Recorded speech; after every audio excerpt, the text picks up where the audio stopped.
don't know if there's anything in particular that attracted me to cars. I think I just always liked cars. I like the look of certain cars, I like the shape, and then obviously the speed. It's taken 10 years to get the car to where it is now. It's been trial and error for the entire 10 years, but I think it's finally at the point now where I'm happy. I've always had in the back of my mind things that I needed to do, but as I said, I'm at the point now where I'm happy.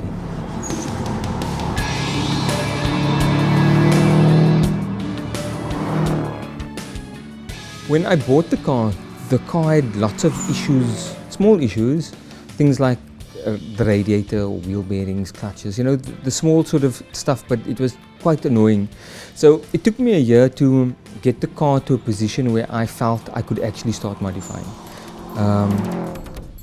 Because I didn't want to modify on a base that wasn't 100%.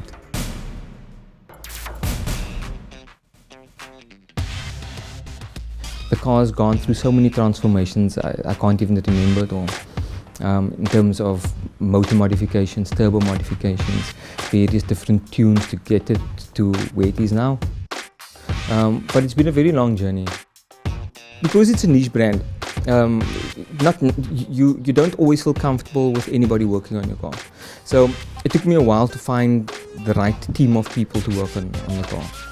I used Julian, who owns Pyro Performance, and he's done most of the work on the car. There aren't many other people that I trust, but there are some really good guys in Cape Town. You just need to know who they are.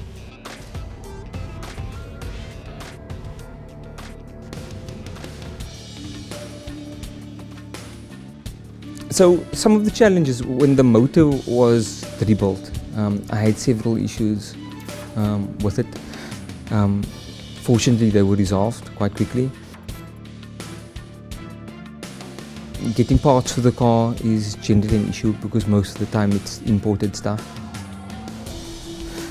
So those are the sort of challenges you face all the time.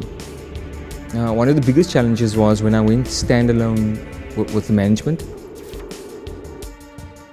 I had a lightweight crank pulley, and it was actually causing an issue with the management, and we didn't know that. So for a very long time, we struggled to find what the root cause was. So it's small things like that cause significant challenges, and I think that if it was a more common vehicle, we would have picked up on those issues quicker. So I would consider those probably the biggest challenges.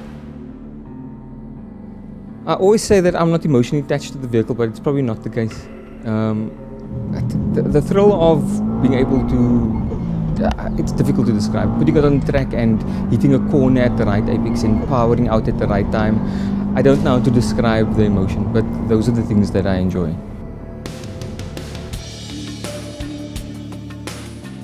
I don't think I ever had a car that I didn't modify.